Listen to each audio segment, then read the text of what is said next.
कुदरत सां जेको सेक्रेटरी एजुकेशन असांखे मिलियो उन जहिड़ो मिठू ठग असां पंहिंजी सर्विस में न आहे ॾिठो। पेशियो सां बि जहिड़ा थिया, शरीफ़ बलोच सां बि तंज़ीमी जहिड़ा थिया,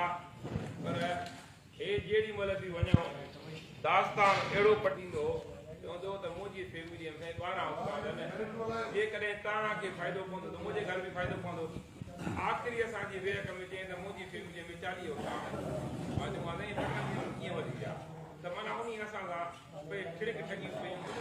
भई कूड़ ॻाल्हाए असांखे दोखे मिलाए असांजे सॼनि प्राइमरी उस्तादनि खे। हिन वक़्तु प्राइमरी उस्तादनि जा खोड़ सारा मसइला आहिनि, उन्हनि ते बि जेकॾहिं फोरम संजीदगीअ सां वेही सोचे त उस्तादनि जे मसइलनि जे लाइ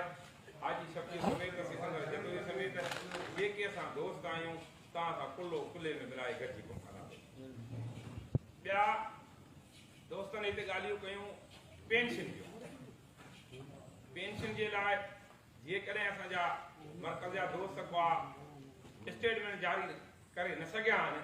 त इन पेंशन जेको IMF वारनि बंदि करण जी कोशिशि कंदा पिया, इन जे लाइ असां इस्लामाबाद में मुतहदा महाज़ ऐं एम्प्लॉइज़ अलायंस जे तरफ़ां 2-3 दफ़ा एहतजाज कया आहिनि, ॿिनि में मां शिरकत कई आहे। हाणे हिन 20 तारीख़ ते बि असांजो हुते इस्लामाबाद में इजलास आहे, जंहिंमें मां पार्टी खे ॿिनि दोस्तनि खे उन नुमाइंदो करे मोकिलियो था ऐं उस्तादनि जा जेके सभिनी मुलाज़िमनि जो मसइलो आहे उनजे लाइ जेका बि शइ थी असां अॻु बि उन में किरदारु अदा कयो आहे, असां हाणे बि उन में किरदारु अदा कंदासीं। बाक़ी जेको आइनी तरमीम वारो मसइलो हुयो उहो बि असांजे दोस्तनि ॻाल्हि खे असांजे अर्ज़ खे मुंहिंजे हथनि ॿुधण खे